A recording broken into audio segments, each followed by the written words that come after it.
and came out of that injury, and there it is. So with Siasia, I knew Siasia would definitely bring him in because he's one of his best defenders at the under-23 team level. Etebo got injured, twisted his neck. Another injury forced change for Nigeria, and that was how Azubike had to come in.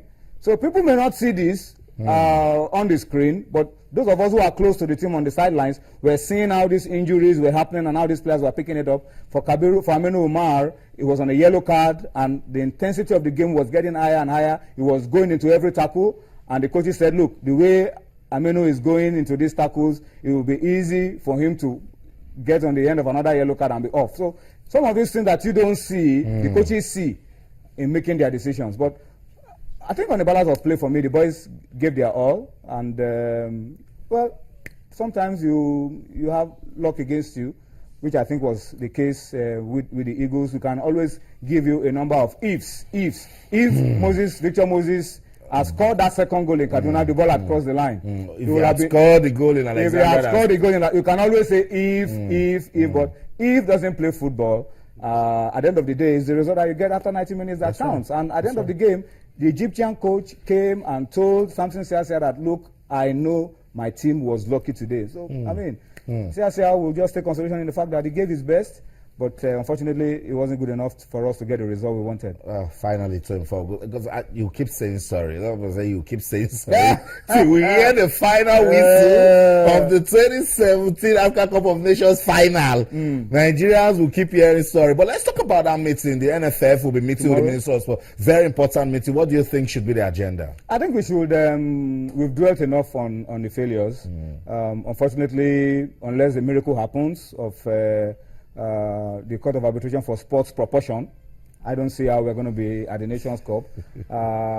So we have to just begin to face the future as quickly as we can.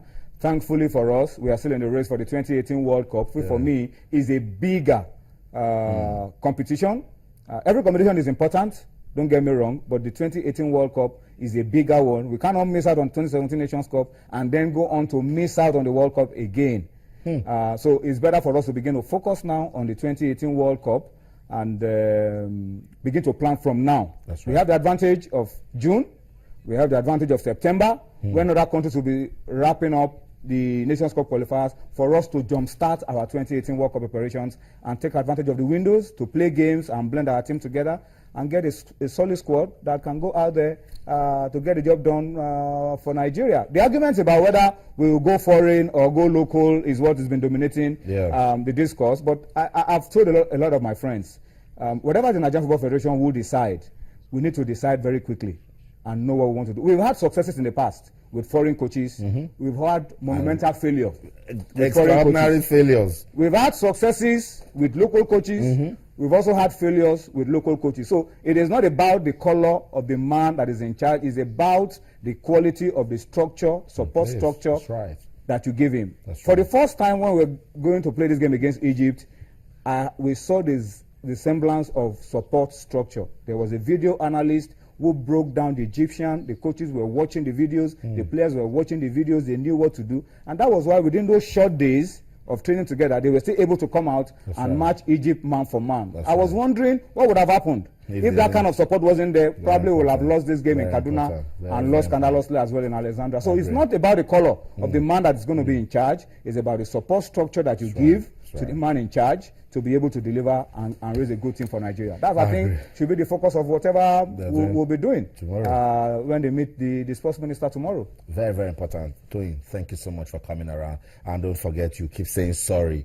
till the final whistle of the 2017 AFCON. And everybody will need to come together now. It's not just the coaches, the NFF, the Ministry of Sports, the media, everyone. We must make it Operation 2018 World Cup qualifiers. The Eagles must be there. Wow.